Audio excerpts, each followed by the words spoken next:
విష్ణు పురాణం తరువాయి భాగంలోకి వచ్చాం. ఈ భాగాలలో విశేషంగా గురువు అధ్యయనం, గురువు దగ్గరికి ఎట్లా వెళ్ళాలి, గురువుని ఎట్లా సెలెక్ట్ చేసుకోవాలి, గురువుగారికి ఏ ఏ లక్షణాలు ఉండాలి, జితేంద్రియుడిగా ఉండాలి, ఇలా చాలా విషయాలు చెప్పారండి. ఇక్కడంతా ఆశ్రమ ధర్మాలు అంటే వర్ణాశ్రమ ధర్మాలు, ముందు వర్ణాలు చెప్పారు. అంటే ఏ జాతి వాళ్ళు ఎలా ప్రవర్తించాలి అనేది ముందు భాగంలో చెప్పి, ఈ భాగంలో మాత్రం ఆశ్రమ ధర్మాలు అంటే మనం గృహస్థాశ్రమంలో ఉన్నప్పుడు ముందు బ్రహ్మచారిగా ఉన్నప్పుడు ఎట్లా ప్రవర్తించాలి, గృహస్థుగా ఉన్నప్పుడు ఎట్లా ప్రవర్తించాలి, వానప్రస్థం తీసుకుంటే ఎట్లాగా, ఒకవేళ మనం సన్యాసాశ్రమం స్వీకరిస్తే సన్యాసి ఎలా ఉండాలి అనేది చాలా బహువిధమైన విషయాల్ని చర్చ చేశారండి. ఇంత చర్చ మనకి ఈ కాలానికి అవసరం లేదని అనిపించింది నాకు. కానీ ప్రత్యేకంగానట ఇది చూడండి, సంప్రదాయానుసారం ఉపనయనం అయిన తర్వాత అంటే బ్రాహ్మణ విద్యార్థులు, బ్రాహ్మణ క్షత్రియ వైశ్య విద్యార్థులు ఉపనయనం జరిగిన తర్వాత ఒక గురువు దగ్గరికి వెళ్ళి కొంతకాలం చదువుకోవాలి. ఆ తర్వాత 4వ జాతి వాళ్ళు, చతుర్థ వర్ణం వాళ్ళు మాత్రం తండ్రులు లేదా తాతల దగ్గర విద్యను అభ్యసించాలి. మేనమామలు మాతామహుల ఇళ్లల్లో కూడా విద్యను అభ్యసించవచ్చు అని విష్ణు పురాణం చెప్తోంది మనకి. దీనికి గురువు జితేంద్రియుడిగా ఉండాలి, ఆయనకు గోత్రనామాలు చెప్పి పాదాభివందనం చేయాలి. గురువు దగ్గర ఉన్నప్పుడు మనకి ఇప్పుడు ఎలా అయింది, అంతా కాలేజీలు వ్యవహారాలు కదండి. కాలేజీల్లో కూడా మనం హాస్టల్స్కి పంపించేటప్పుడు చెప్తాం పిల్లలకి, ఇలా ఉండాలి, అలా ఉండాలి, బట్టలు జాడి చారేసుకో, జాగ్రత్తగా పెట్టుకో, నీ వస్తువులు జాగ్రత్తగా పెట్టు, తిండి పదార్థాలు ఇస్తే జాగ్రత్తగా ఉండు, ఎవరితో కొట్లాడిపోక, ఇలా చెప్పుకోవాల్సే వస్తుంది. పాతకాలపు విద్య విధానం చూడండి, స్నానం సంధ్య జపం మానకుండా ప్రాతः సమయాల్లో అగ్నికార్యం చేస్తూ వేదం నేర్చుకోవాలి. గురువు ఇష్టానుసారం ప్రవర్తించు, గురువుగారు ఏది చెప్తే అది వినాలి. తర్వాత ఫలాలు పుష్పాలు పత్రాలు జలము సమిధలు దుంపలు లాంటివి గురువు ఏం చేయమంటే ఆ పని చేసి పెట్టాలి తప్పకుండా. ఎంత వంశం గొప్ప వంశంలో పుట్టాను, ధనవంతుణ్ణి ధనవంతుల కుమారుణ్ణి అలాంటి భేదభావం చూపించకుండా సహ విద్యార్థులతోటి సమానమైన ప్రవర్తన ఉండాలి. హెచ్చుతగ్గు ప్రవర్తనలు ఉండకూడదు. బ్రహ్మచర్యం పాటించాలి. గురుదక్షిణని యథాశక్తి సమర్పించి ఆయన అనుజ్ఞను పొంది తర్వాత గృహస్థు అవ్వాలి. ఈ బ్రహ్మచర్యాశ్రమంలో ఉండగా విద్యార్థి దశని ఎంత సజావుగా చేయాలో ఈ విష్ణు పురాణం చాలా స్పష్టంగా వివరంగా చెప్తుంది. ఇది చూడండి ఎంత బాగా చెప్పారంటే, ఒకవేళ ధర్మ మార్గాన పెద్దవాళ్ళు అయ్యాక అనమాట ధనం ఆర్జిస్తూ శక్త్యానుసారంగా గృహస్థ ధర్మాలు పాటిస్తూ గుణవంతులైన కొడుకులకు తండ్రి అయి పితృ రుణాన్ని, యజ్ఞాలు చేసే దేవ రుణాన్ని, అధ్యయనం చేత ఋషి రుణాన్ని, బలిదానముల చేత భూత రుణాన్ని తీర్చుకుంటూ సర్వులని ఆదరిస్తూ ప్రశాంత చిత్తుడై ప్రవర్తించాలి. వేదవ్యాసుల తండ్రి అయినటువంటి పరాశర మహర్షి తన శిష్యుడైన మైత్రేయుడికి సాధారణంగా ఒక మానవుడు ఏ ధర్మంలో పుడితే ఆ ధర్మానుచరణ ఎలా చేయాలో ఈ విష్ణు పురాణంలో వివరంగా చెప్తారండి. విష్ణు పురాణం అన్ని పురాణాలకి మొదటిదని, దీని నుంచే అన్నీ పుట్టాయని చెప్తారు. కొన్ని కథలు ఇందులో బ్రీఫ్గా కనపడతాయి మనకి. వీటిని ఎలాబరేట్గా వివరంగా చెప్పబడినవి తర్వాత పురాణాల్లో కనిపిస్తుంది. సన్యాసులు, బ్రహ్మచారులు, వేద విద్యార్థులు, తీర్థయాత్రలు చేసేవారు, పరదేశీయులు, గతిలేక ఆకలితో అలమటించేవారు, బాటసార్లు ఒకవేళ తమ ఇంటికి వస్తే సవినయంగా వాళ్ళకి ఎదురేగి లోపలికి తీసుకొచ్చి యథాశక్తి అన్నపానీయాదులతో ఆదరించాలి. గృహస్థుడికి సత్కారమే బహుపుణ్య ఫలప్రదం, దాన్ని మించిన పుణ్యకార్యం లేదట. నువ్వేం పెద్దగా గుడి గోపురాలు తీర్థయాత్ర చేయలేకపోయినా మన ఇంటికి వాకిటోకి వచ్చిన వాడికి బాబు మంచినీళ్ళు తాగుతావా, ఎండను పడొచ్చావు మంచినీళ్ళు తాగు, ఏదైనా తిను, ఏదైనా తాగు, ఇట్లా నీడని కూర్చో, కాసేపు నడుము వాల్చి వెళ్తూ కానీ ఇదిగో ఇది ఆ మధ్యలో తిను ఎక్కడైనా అని ఇవ్వగలిగితే దానంత పుణ్యకార్యం ఇంకొకటి లేదట, పురాణోక్తంగా చెప్తోంది. అతిథి ఎవరైనా వచ్చే సమయానికి మన ఇంటికి వచ్చారు, మన ఇంట్లో ఉన్న వాటితోటే ఏమైనా చేసి పెట్టాలి కానీ పక్కింటికి అప్పు వెళ్ళకూడదట. తర్వాత ఒకవేళ కనుక గృహస్థు ఇంట్లో నుంచి అతిథి ఏ సత్కారము పొందకుండా, అంటే కనీసం మంచినీళ్ళు అడగటం లాంటిది కూడా చేయకుండా పంపించేస్తే దాంతో ఎంత పాపం వస్తుందో. ఇట్లా గృహస్థ ధర్మాలన్నిటి సక్రమంగా పాటించి దైహిక జీవితం అంటే మనం హాయిగా సుఖంగా తినటము, సరిపడా తింటూ ఉండటము, ఇతరులని ఆదరించటము, మనం ఏం చేయాలో ఆ క్రియలు చేస్తూ మరణించిన వాడు హాయిగా స్వర్గాన్ని పొందుతాడట. గుణవంతులైన పుత్రులు ఒకవేళ సంతానం ఉంటే వాళ్ళకి విద్యాబుద్ధులు, వాళ్ళకి రెక్కలు వచ్చేదాకా వాడిని పోషించి వాడికి ఏదైనా నేర్పించి చేయాలట తప్పకుండా. గృహస్థ ధర్మాలు వాళ్ళకి బోధించి వీళ్ళు గృహస్థుతో సహా భార్యతో సహా గృహస్థు వనవాసం అవ్వాలి. ఆ కాలంలో ఈ వానప్రస్థాశ్రమం అనేది ఉండేదండి. వానప్రస్థం అంటే అదే వనవాసిగా ఈ ఇల్లు వాకిలి, ఈ పాలు తోడు పెట్టుకోవటం, కుక్కల్ని పెంచడం, మనవరాళ్ళని ఎత్తుకోవటం, బంగారాలు వెండి చేర్చటము, ఈ వ్యవహారాలు ఏం లేవు. ఏదుందో ఆ ఇల్లు వాకిలి ఆ పిల్లలకు అప్పచెప్పడం, బయటికి వెళ్ళిపోవటం. అప్పుడు 3 సంధ్యల్లోనూ హాయిగా పళ్ళు కాయలు తింటూ నేల మీదే నిద్రిస్తూ దైవ పూజ దేవ ఋషి పితృతర్పణాలు సక్రమంగా చేస్తూ ఉండటాన్ని వానప్రస్థం అంటారు. కొంతకాలానికి క్రమంగా అక్కడే వాళ్ళు వెళ్ళిపోవటం. తపశ్చర్యతోటే ఆ కాలంలో, అంటే ఇది కృతయుగం నాటి సంగతి కదా, అప్పుడు ఇట్లాగే చేసేవారు. ఇక సన్యాసులైతే పుత్ర కళత్ర మిత్రాది సంబంధము, భూమి పుట్ర తోట దొడ్డి ఇల్లు వాకిలి అనే స్మరణ, నాది అనే భావం లేక, మత్సరాదులకి మనసును చోటివ్వక, ఎవరితోనూ మాటలతోటి కూడా సంబంధం ఉంచుకోక, ఆకలి దప్పులకి లొంగకుండా ఉండటమే సన్యాసికి ప్రధాన ధర్మం అట.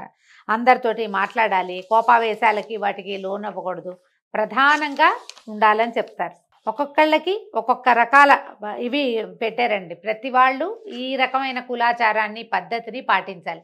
ఇవి మన దగ్గరికి ఎట్లా వస్తాయి అంటే, మామూలుగా సంసారాల్లో మన తాత ఎట్లా ఉన్నాడో తండ్రి ఎట్లా ఉన్నాడో మనం ఎట్లా ఉన్నామో మన పిల్లలు అలాగే ఇంచుమించుగా ఉంటారు. విధానాలు ఏవో చిన్న చిన్నవి కాలానుగుణంగా మారినా, ఇప్పుడు మనకి కాలానుగుణం ఏంటంటే, తాతలు ఉన్నట్టు తండ్రులు లేరు, తండ్రులు ఉన్నట్టు కొడుకులు ఉండట్లేదు. ఇక మనవల సంగతి అడగనే అక్కర్లేదు. ఒక్కోసారి మనవలే లేని పరిస్థితులు కూడా ఈ రోజున దాపురిచ్చాయి. కానీ పాతకాలంలో అట్లా ఉండేది కాదు. తాత తండ్రుల విధానాన్ని తప్పనిసరిగా పాటించే కాలం ఉండేది ఆ రోజుల్లో. అయితే వీళ్ళు చెప్తున్నారు, ఏ విషయమైనా ప్రతి వాళ్ళకి అన్నమాట ఇది. ఏ సమయమైనా ఎక్కువగా మాట్లాడకూడదు, కోపతాపాలకి లోపమోహాలకి గురి కాకూడదు, ఎట్టి పరిస్థితుల్లోనూ కళ్ళలాడకూడదు, అబద్ధాలు ఆడద్దు, ఎదుటివారికి వినడానికి కష్టమైనా సరే నిజాన్నే చెప్పాలట. ఇది అందరికీనండి, అన్ని జాతుల వాళ్ళకి. దూషణ భాషలు ఆడకూడదు, పగలు ఎన్నుకోరాదు, అంటే ప్రత్యేకంగా పగ పెంచుకోవటం అలాంటివి చేయకూడదు. ఒంటెని వాహనంగా ఉంచుకునేవాళ్ళు కాదట ఆ రోజుల్లో. వాహనంగా మరి ఇప్పుడు ఈ రాజస్థాన్ ఆ వైపు వాళ్ళు అలాగే కదా ఉంచుకుంటారు. మన వాళ్ళకి ఏం చెప్తాం, ఏటి దగ్గర గట్టు దగ్గర ఉన్నటువంటి చెట్టు కింద పడుకోకూడదు. ఒక్కొక్కసారి పైనుంచి వాగేదైనా వస్తే గట్టు లాగేస్తుంది అనమాట, అందుకని పడుకోకూడదు అనేవాళ్ళు. కులాచారం విడిచి ప్రవర్తించే వాళ్ళతోటి, దొంగతోటి, వెర్రివాడితోటి, పగవాడితోటి, పాపపు పనులు చేసేవాడితోటి, జార చోరులతోటి, అసత్య భాషణుడితోటి, విటునితోటి, అప్పులవాడితోటి, సత్కర్మలు ఆచరింపని వాడితోటి మైత్రి చేయకూడదు. ఇలాంటి స్నేహితులతోటి ఉంచుకోకూడదు స్నేహాన్ని.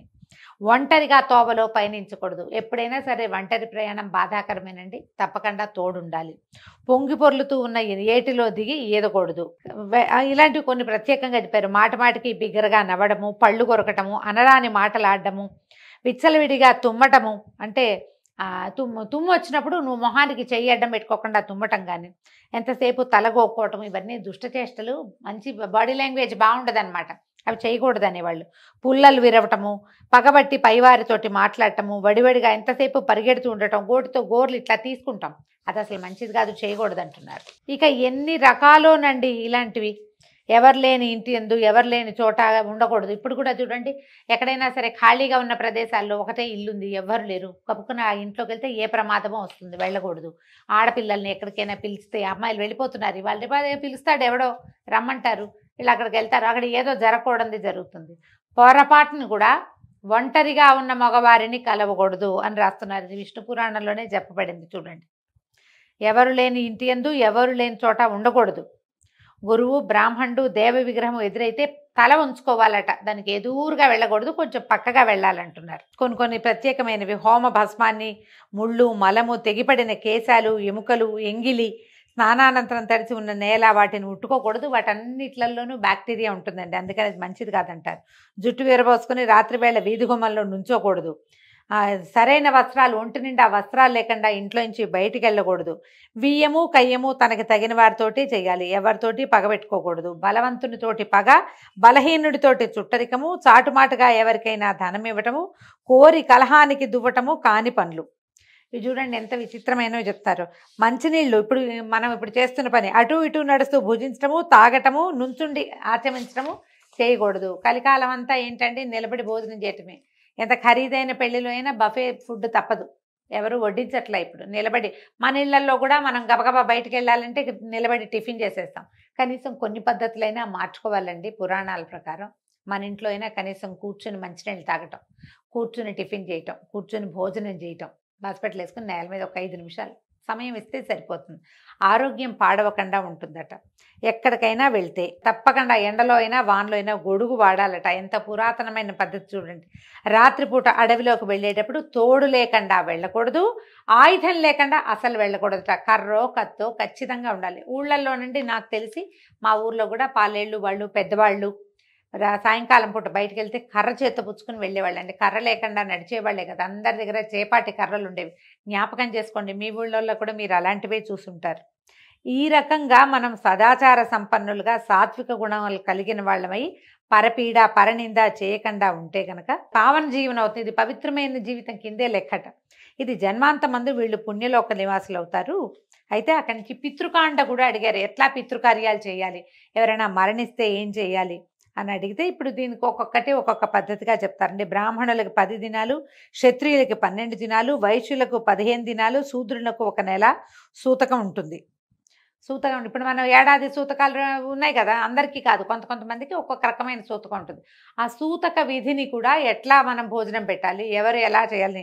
శూద్రులకి అంటే 4వ జాతి వాళ్ళు, బ్రాహ్మణులు, వైశ్యులు, క్షత్రియులు కాని వాళ్ళందరికీ 1 నెల రోజులే సూతకం. ఆ నెల తర్వాత బట్టలు పెట్టేస్తారండి. బట్టలు పెట్టాక ఇంకా సూతకం తొలగిపోయినట్టే. ఏడాది సూతకం వాళ్ళకు ఉండక్కర్లేదట. అంటే మరి పురాణంలో చెప్పారు. ఆయా ప్రాంతాలని బట్టి వాళ్ళకు ఒక పురోహితుడు ఎవరో ఉంటారు. ప్రతి ఇంటికి ఉంటారు కదా! ప్రతి జాతికి ఒక పురోహితులు ఉండటం మనం కనపడుతూ ఉంటుంది మనకి. వాళ్ళు చెప్పిన ప్రకారం పాటిస్తే సరిపోతుంది. మనం దీనికోసమని టీవీలోనో లేకపోతే సోషల్ మీడియాలోనో విని వాటిని పాటించకూడదు. అవి ఎలా చేయాలంటే మన విధానం ఏమిటి అనేది, మన ఇళ్లలో ఆచారం ఏమిటి అనేది తెలుసుకుని దాని ప్రకారమే చేస్తేనే మంచిది. ఈ శ్రాద్ధ విధుల్లో కూడా కొన్ని తినచ్చు, కొన్ని తినకూడదు, కొన్ని పెట్టకూడదు, ఈ సమయంలో చేయకూడదు, ఇలాంటి విషయాలు కూడా చాలా ప్రత్యేకంగానే ఇందులో చెప్పారండి. అయితే ఏంటంటే దీంట్లో ఎవరైతే శ్రాద్ధ విధి నిర్వహిస్తారో వాళ్ళు నగ్నుడిని చూడకూడదు అని ఒక మాట ఈయన చెప్పారు. పరాశరుల వారు చెప్పేసరికి ఈ నగ్నుడంటే ఎవరు అని అడిగితే, చిన్నప్పుడు వేదాలు అభ్యసించి శాస్త్రాలు చదివి చక్కగా చిన్నప్పుడు దేవతార్చన అవి చేసి క్రమంగా పెద్దవాడైన తర్వాత తను చదివిన శాస్త్రాన్ని తన ఇంట్లో పాటించేటువంటి పద్ధతిని గనక ఎవడైతే నిందిస్తాడో వాణ్ణి నగ్నుడు అంటారట. నగ్నుడు అంటే వస్త్రాలు లేనివాడని కాదు. మన ఇంట్లో ఉంది ఆ విధానం, మన పద్ధతి అది. మనం అలాగే చదువుకున్నాం. మనకు ఒక 30 సంవత్సరాలు వచ్చేదాకా మనం అదే విధిని పాటిస్తూ వచ్చాం. 30 ఏళ్ల తర్వాత రకరకాల సాహిత్యాలు చదివో, వేరే వాళ్ళ మాటలు విను, లేకపోతే మనమే పునరాలోచన చేసుకుని ఏదో లాజిక్కి అందట్లేదని భావించి మనం చేసిన విధిని, ఏ విధి వల్ల మన ఇన్ని సంవత్సరాల జీవనం నడిచిందో ఆ విధిని నిందించే వాడితోటి మాట్లాడకూడదు అని చెప్తున్నారు. పాషండు వేదాధ్యయనం చేసి కూడా వేద పద్ధతిని విడిచి దుర్వివేకంతో అన్ని మతాల్ని ఆదరిస్తూ సంచరించే పాషండుని కూడా నగ్నుడు అంటారు. అలాంటి వాళ్ళతో మాట్లాడకూడదు. దానికి ఒక కథ చెప్తున్నారు. చిన్నప్పుడట ఈయన పరాశరుల వారి చిన్నతనంలో వశిష్ఠుడు శంతననందనుడైన భీష్ముడికి చెప్పింది. మా తాత భీష్ముల వారికి చెప్పారు, అది నేను విన్నాను, ఇది చెప్తున్నాను అన్నాడు. ఏంటంటే శ్రీకాంతుడు అంటే శ్రీ మహావిష్ణువు నరసింహస్వామి అయి ఆ స్వరూపాన్ని ధరించి హిరణ్యకశిపుడిని వధించిన తర్వాత అతని కుమారుడైన ప్రహ్లాదుడు, అంటే ఏ ప్రహ్లాదుడి వల్ల నరసింహమూర్తి ఆవిర్భవించాడో అతడు దేవతలపైకి సేనా సమేతుడై వెళ్ళి ఇంద్రాదుల్ని బాధిస్తే అప్పుడు వాళ్ళు వెళ్ళి శ్వేతద్వీపంలో చింతామణి గుహలో విష్ణునామ జపం చేసుకుంటూ కూర్చుంటే అప్పుడు వాళ్ళకి శంఖచక్రధరుడైన పీతాంబరుడు ప్రత్యక్షమయ్యాడు. ఇంద్రాదులు పుండరీకాక్షుని చూసి చేతులు జోడించి పలుపరి విధాలుగా ప్రార్థించారు, నమస్కారం చేసి స్తుతి చేశారు. హిరణ్యకశిపుని కుమారుడి వల్ల మాకు ఇలాంటి ఆపద కలిగింది, సర్వేశ మమ్మల్ని రక్షించమంటే ఇప్పుడు ఈయన ఏమన్నాడు, ప్రస్తుతం దానవులు శ్రౌత స్మార్త క్రియలు అత్యాదరంతో చేస్తూ నిజధర్మవర్తనులుగా ఉన్నారు. వాళ్ళని మీరేం చేయలేరు. ధర్మాచరణ చేసినంత కాలము వాళ్ళని ఎవరు ఏమీ చేయలేరు. వాళ్ళు వేదాంగ పద్ధతిని నిజకుల ధర్మాన్ని విడిచి ప్రవర్తించేటట్టుగా వారి శక్తియుక్తులు అంతరించేటట్లుగా చేసే మీకు విజయాన్ని కలిగిస్తాను, అంతవరకు ఓర్చి ఉండండి అని తనలో ఇంచి ఒక పురుషుణ్ణి సృష్టించాడు. అతని పేరట మాయామోహుడట. ఆ పురుషుణ్ణి దేవతలకు చూపించాడు. ఈ పురుషుడు అసురులని వితండవాదంతో ముగ్ధుల్ని చేసి ధర్మకర్మ విముక్తుల్ని చేస్తాడు, మీకు గెలుపు కలిగిస్తాడు అని అదృశ్యుడయ్యాడు. ఎప్పుడైతే మన ధర్మాన్ని గురించి ఇతరులు ప్రశ్నించినప్పుడు వాళ్ళకి మనం సమాధానం చెప్పలేకపోతామో మనం మన ధర్మం నుంచి పక్కకి తొలగిపోతామండి. ఎప్పుడు ఇలాగే జరుగుతుంది. ఎవరైనా మనకి ఏమిటి, నువ్వు ఈ దేవుణ్ణి నమ్ముకున్నావు, ఇతని వల్ల నీకేమొచ్చింది, నీకు ఇన్ని ప్రాబ్లమ్స్ వచ్చాయి అని ఇలాంటి వితండవాదంతో మన ధర్మం నుంచి మనని పక్కకి తప్పించటం జరుగుతుంది. ఎప్పుడు కూడా అంతే. పూర్వం విష్ణుమూర్తే ఈ పని చేశాడు ఈ వ్యవహారంలో. ఎందుకంటే రాక్షసులు క్రూరులు, వాళ్ళని తప్పించటం కోసం, వాళ్ళ నుంచి దేవతల్ని రక్షించడం కోసం, ప్రపంచానికి మేలు కలిగించడం కోసం భగవంతుడు పన్నిన మాయోపాయమే ఇప్పుడు కూడా మన మీద ఇతరులు పన్నుతున్నారు. మన ధర్మం మీద ప్రశ్న వచ్చినప్పుడు సమాధానం చెప్పగలిగే స్థిరచిత్తత మనకి కావాలి అంటే సరిగ్గా ధర్మాన్ని తెలుసుకోవాలి. ధర్మాచరణ పట్ల అవగాహన కలిగి ఉండాలి. లేకపోతే దేవతలు దానవుల్లాగానే మనలోనే కొంతమంది విడిపోయి గొడవలు పడుతూ ఉంటాం. ఇంద్రాదులు ఏం చేశారట, ఆ పురుషుడిని తమ నివాసానికి తీసుకుపోయారు. అతను ఎట్లా ఉంటాడు, విచిత్రంగా నెమలి రెక్కల విసినకర్ర పట్టుకుని బోడి తల, దిగంబరుడిగా కనిపించేటట్టుగా సన్నని పల్చటి ఎరుపు రంగు కట్టబట్ట కలిగిన వాడికి బట్ట కట్టుకుని తిరుగుతూ క్రమంగా నర్మదా నదీ తీరానున్న దానవుల వద్దకు వెళ్ళాడు. వాళ్ళ చేత తగిన మన్నన పొంది కూర్చున్నాడు. కాసేపు విశ్రాంతి తీసుకున్నాక ఇంపుగా సొంపుగా ఎంత చక్కగానో కబుర్లు చెప్తూ అడిగాడట, మీరు ఇహలోక సుఖాలా పరలోక సుఖాలా కోరి ఈ తపస్సు చేస్తున్నారు దేనికోసం అంటే, అప్పుడు వీళ్ళు ఏం చేశారు, వాళ్ళు చాలా ముద్దుగా చక్కగా అడిగారట, మాకు ఐహిక వాంఛ ఏం లేదండి, పారలౌకిక సుఖం కలిగే పద్ధతి ఏమిటో చెప్పండి అని అడిగేసరికి ఆ మనిషి, ఆ మానవుడు మాయామోహుడు ఇట్లా చెప్పాట, మీకు నా మాటల మీద నమ్మకం ఉంటే చెప్తాను వినండి, బతికినన్నాళ్ళు ఇక్కడ సుఖంగా ఉండటమే కావాలి, చచ్చిపోయిన తర్వాత ముక్తి అంటే ఆ ముక్తి ఎక్కడుంది, అది ఎక్కడుంది మనకు తెలియదు కదా. ఎంత తపస్సు చేసినా ఎంత చదివినా ఎక్కడో దైవం ఉందనుకోవటం భ్రాంతి. వేదశాస్త్రాలు కళ్ళలు, యజ్ఞం చేస్తే గోవధ చేసినట్టే ఆ పాపం తప్పదు. ముక్తి మార్గం తెలియాలంటే నేను చెప్తాను వినండి, ఈ అధమాధములైన వైదిక క్రియలు విడవండి అని ఎన్నో విధాలుగా చెప్పాడు. అతను చెప్పినటువంటి ఆ వెటకారపు ధోరణి, ఆ కేరింతలు, ఆ మాట తీరులకి వీళ్ళు లొంగిపోయారు. లొంగి ఏం చేశారట, మాయామోహునికి మొక్కి వేద మార్గాన్ని విడిచి దురాచారులై చార్వాక బౌద్ధ మతాలు స్వీకరించి పాషండవర్తనలయ్యారు. యజ్ఞాదుల్ని నిందిస్తూ వైదిక క్రియలకి స్వస్తి చెప్పారు. అలా ఉండగా ఒకనాడు ఆ మాయాపురుషుడు యజ్ఞం చేస్తున్న ఒక సోమయాజి వద్దకు తన దానవ శిష్యులతో వెళ్ళి అడిగాడట, నువ్వు జీవహింస చేస్తే పాపం అని వేదాలు చెప్తుంటే నువ్వు దయమాని జీవహింస చేస్తున్నావు, అహింస పరమోధర్మ అంటే అహింస పరమధర్మం కదా, ఆ మాటను స్మరించి ఇలాంటి చెడు పనులు విడిచి ఈ పనులు మానేసి ఈ హోమంలో ఎంతో కొంత పశుధ వధ జరుగుతుంది, అది పాపం అని చెప్తున్నాడు, దానివల్ల నీకు చాలా పాపం వస్తుంది. అహింస ఎట్లా ఉంది, అక్కడ యజ్ఞంలో హింస జరుగుతుంది ఎంతో కొంత, ఇప్పుడు ఈ హింస వల్ల ఎక్కువ పాపం వస్తుందని అతనిని ఎన్నో రకాల మాటలు చెప్పి అందులోంచి తీసుకొచ్చేసాడు బయటికి. ఇట్లా వేదాలు యజ్ఞాలు విడిచి పైతృక క్రియల్ని మరిచి నాస్తికుడైన వాడినే నగ్నుడంటారు. ఈ విధంగా దానవులు నాస్తికులైపోయి దైత్య దానవులు నాశనం అయిపోయారు. వీళ్ళు ఏం చేశారు, దేవతలు మాత్రం వైదిక ధర్మాన ప్రవర్తిస్తూ జవసత్వాలు కలిగిన వాళ్ళే అనాయాసంగా అసురులను వధించి మునపట్లాగా యజ్ఞభాగాలు పొందుతూ సుఖంగా ఉన్నారు. ఇది కరెక్టా, ఇది న్యాయమేనా అంటే, ఇప్పుడు న్యాయము అన్యాయము భగవంతుని మించి మనకు తెలియదండి. ఆయా కాలాలను బట్టి ఏది న్యాయము ఏది అన్యాయము అనేది నిర్ధారింపబడేది. మనం ఇప్పుడున్న కాలం వేరు, మనం చదివి తెలుసుకుంటున్న ఈ విష్ణు పురాణం నాటి కాలం వేరు. కాలానుగుణంగా ధర్మం చిన్న చిన్న రూపాలు మార్చుకుంటూ ఉంటుంది, ఇట్లా చెప్పబడింది. కాబట్టి ఈ రకంగా మనం ఏం చేయాలి, ఇలాంటి వాళ్ళు ఎవరైనా సరే ధర్మాన్ని విడిచిన వాడితోటి స్నేహం చేయకూడదు అని మనకి పరాశర మహర్షి మైత్రేయుడికి తెలియజేస్తున్నారు. అయితే ఇలాంటి వాళ్ళతోటి మాట్లాడద్దు, స్నేహం చేయొద్దు అని స్పష్టంగా చెప్తూ, ఇలాంటి వాళ్ళతో స్నేహం చేస్తే ఎలాంటి సమస్యలు వస్తాయో వేరే కథలో తెలియజేస్తారండి. ఆ కథని రేపు ఉదయం విందాం. అంతవరకు సెలవు, నమస్కారం.